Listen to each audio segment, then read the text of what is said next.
Hello, everybody, and welcome to Afterthoughts. Thomas preached this week, so I guess I'm leading off the Afterthoughts. He preached on First Thessalonians 3:11 through 13. And one of the things that you kind of started, you said, this is, you go into the scripture and you're in a unique opportunity to preach it this way because you're about to leave on your trip to South Africa. But the other thing is, I don't even know how many pastors, if they were picking and choosing their sermons, if these 3 verses would ever make it into a complete sermon. It has to be, I think, tied to that, tied to the situation because, Right. like I said, it doesn't lend itself. The content itself is once I dug into it, I've realized more was there. But on Right. the surface, you just look at it, it seems like just like a transition. That's one thing I absolutely love about the way that we've been attacking these books is that we are literally preaching verse by verse. So nothing gets missed, and it forces us to even dive into these things that may just appear as transitions that appear, it forces Mhm. us to just dive in a little deeper. But kind of the overall overarching was this idea of love and fellowship and this longing to be together, this longing to be with each other, this longing to be a part of each other's lives. And eh, so you began and you were talking about this. You geeked out on the grammar and how Paul really had this really strong desire. Like he really, really, really hopes that he gets to hang out with the church. And then you were kind of transparent about sometimes you come to church and don't maybe not want to be there or maybe not want to see a certain person. And I mean, transparent as it was, it also showed some definite vices and flaws, right? Mhm. Yeah. So you even wished, instead of just saying, I hope they sleep in, you wished harm upon them. Not that I wished I didn't warn you harm about this, upon but them. no, you I absolutely didn't did. You watch said, I harm, but hope, it's I like wish they why would have couldn't gotten they been sick. sick? No, Yeah. it's Yeah, like why couldn't they be no, the one that was sick? That's a no, little that's different. way worse. It's no, That's way it's worse not than just like like, it's not like I hope they get sick and they just don't show up anymore. It's like, oh, because other people were sick. And it's like, couldn't they swapped? yeah, But harm upon them. Anyway, I was just saying, like, um, I'm not so sure I've ever wished anybody sick, but definitely wished that maybe somebody would have slept in once or twice. ah, But I think it's important to realize that, sometimes we're preaching to ourselves. So with that, so let me ask the question, like, when you realize that, what do you do about that as a pastor? it's that it's the pursuit of virtue. And I brought it up because I recognize those vices, because I recognize when my heart's not in the right place, when I'm feeling this way, like I know it's there. Mhm. And I think we try to pretend like it's not there. Many people will do because they're like, well, I know I'm not supposed to feel this way. So I'm going to pretend I don't. Mhm. I'm Put the going mask to on, ignore right? it, put the mask on. So there is an element of recognizing what it is so you can kill it. So you can identify what's the problem. Why do I feel this way? Do I feel this way because I'm being put out? Am I being disrespected? So do I have a pride issue? Is that the problem? Sometimes it's that. Sometimes well, especially if you're being, like in the case where I'm thinking, like with kids, if you're, and the example I'd used, if you're being disrespected, then that plays into the issue of most likely the pride, like, oh, I'm not going to let some little kid talk to me this way. Frustration, is it because I'm not able to get through my lesson like I want to? Mhm. I dealt with that as a youth pastor. Sometimes, like, they were just kind of like pinging out or whatever. And it's like, hey, I can't do what I want to do.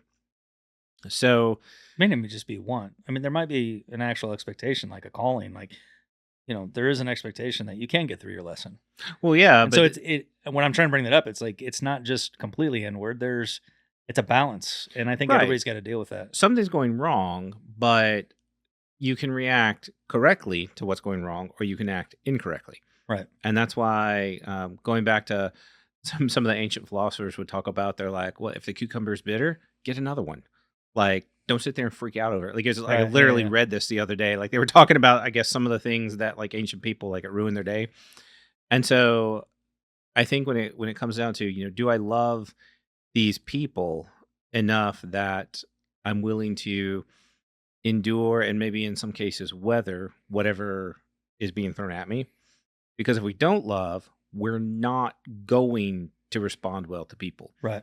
Like that's first and foremost. Now there might be, like I said, other issues that play into that, whether it's, a sense of the pride, or maybe even just a sense of OCD. I need things done this way and they're not doing it this way, and now my whole day's ruined.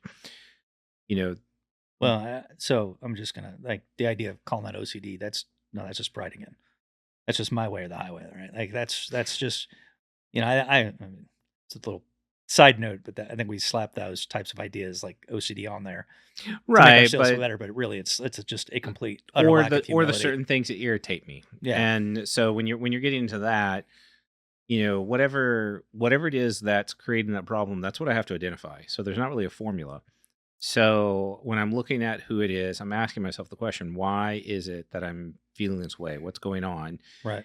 And in the case of adults, particularly like in times where I've been wronged by them, that's where you move into the realm of dealing with your enemies, because they are acting hostile towards you. And that's why we're called to love our enemies, because that might be all that you can really do. Nobody likes that. Nobody wants that. Nobody desires that. But when we love them, we're able to love through that. Well, And that goes to your quote. I mean, I wrote down a quote that you said is, how serious are you with my directing? So like God asking, like, how serious are you with my directing? Now, as pastors, we call it the calling on our life. And so pastors are called. mhm, Well, I think every Christian is called. mhm, Every Christian is called to a particular direction in their life.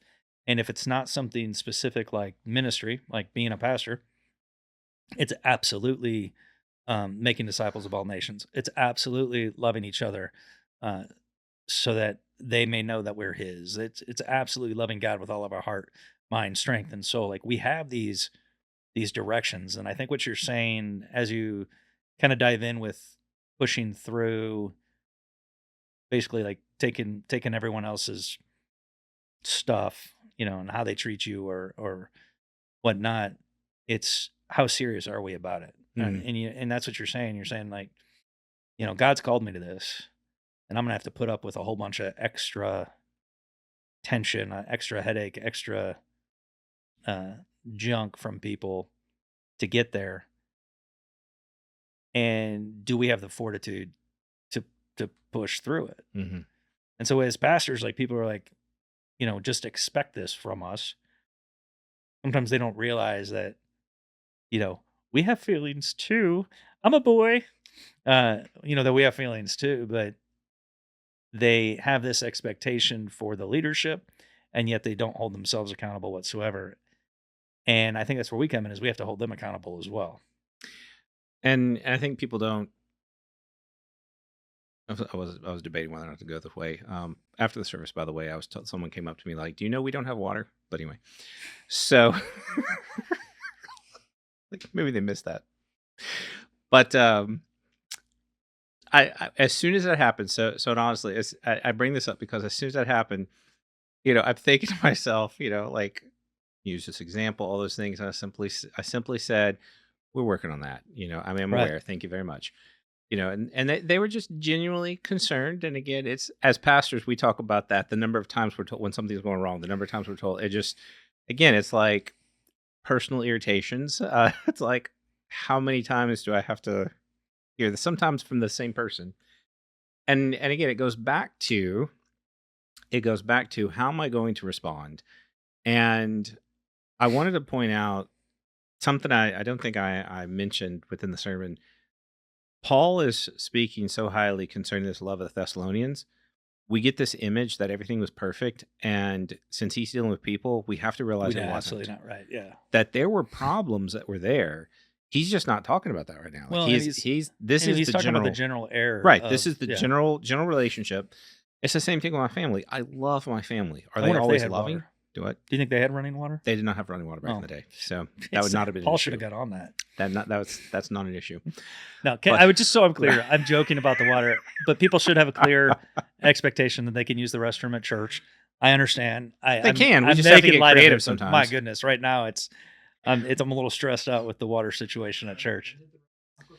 It's stressful, but again, how are we going to respond to those things? And that's, I think, some of this push with the fellowship, because the same thing happens in our family. The same thing happens. It happens in church, happens at work, happens with everyone. And I realize for myself, I think there's an element when I'm dealing with people who are difficult. I think one thing that's helpful is I remember how difficult I was when I was younger. That I was the same source of problem. I was even thinking about that as I was driving in. I was talking about knowing what I was going to preach on today, and just thinking about some of the absolutely selfish and bonehead things I did and the way I hurt people Hmm. early when I was, and this is before I answered the call to ministry, but I was still working, I was still teaching the church, but I was so selfish. And that selfishness in many ways drove me. And that's what can cause that conflict. That when you have this selfishness, I would even say that my selfishness is what derailed me in a ministry. We ended up having to leave. We had to leave anyway, but I don't think I would have stayed there had external circumstances not taken us away. And it was my fault. It was me really just being a brat, is what it boiled down to. And so I think about those kinds of things, and that's what gives me the ability, I think, to have grace with other people. So Hmm. again, how do we deal with it when we are much more aware of our own imperfections and failings? That helps us. Maybe that in for each encounter sort of helps us kind of steel ourselves and prepare ourselves, and to maybe even soften. So we strengthen what needs to be strengthened and soften what needs to be softened. So when we have this encounter, we respond the right way. And one thing I told some people, like with some of the ones I'm working with, I'm seeing improvement. It's slow. We're still having some issues. We're still having some moments. But I think every time, even when things go wrong, I compare the way they could have gone wrong maybe a year ago Hmm. and realize we've come a long way. Yeah. We're not there, but But I mean, will we ever be there? I mean, that's the whole point of this pursuit of virtue and right. pursuit of Christ, and the constant sanctification is we will never be there until we have our glorified bodies and we're in His presence. That's when we're there. True, true. We want to reach that place of the blamelessness, which is where we're not sinless. Stuff still goes wrong, but we're functioning as we should. Right. And that's what we are at least striving for on this side of heaven, to Right. be that. And I think in terms of a church, that's why the church at large should focus in on that, to be honest and to recognize we're going to have these issues. People are going to make us mad. People are going to do wrong things on purpose and not. And to have that heart to go into it, Right. to recognize that rather than just reacting. Right. And I think that's, as I look and I realize what I was trying to in my short time was to relate that because of my time in South Africa, I've a lot of those walls of not knowing people and the newness of people have broken down. So when I deal with them, we're now seeing each other's failures. We're now sometimes a little bit more. Um, it goes back to the idea of familiarity breeds contempt. Hmm. Not that they hold me in contempt or I hold them in contempt. We're just not as careful anymore because we're comfortable around each other. Right. Feelings get hurt. Those kinds of things happen. So I see that, and I've almost have to come to terms with that with going overseas and realizing this is going to be the nature. It's not always perfect, because as long as you stay superficial, you can keep things perfect in Yeah, that sense. so it's easy. It's easier to use the South African thing as a good example, right? Because Paul is away and Right. he's coming to, but he wants them to love each other that same way. Hmm. And so, like, if we were to bring that home, if we were to bring that here, and we were to talk about it inside the church, Hmm.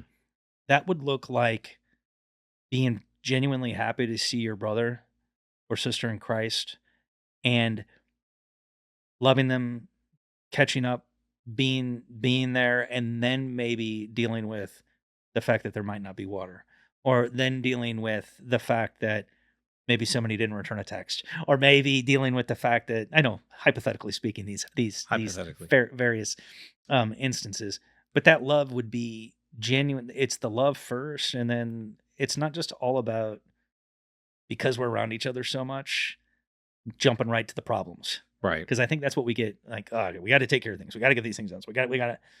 So I think that the idea of just truly wanting to be around each other and each Mhm. other's presence, and I think that's what it looks like here.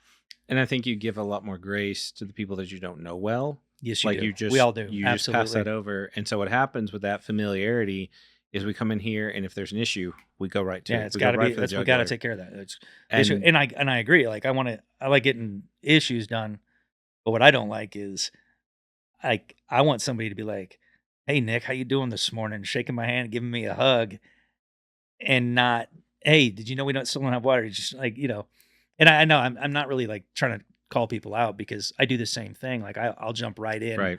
like I'll jump right into the business at hand.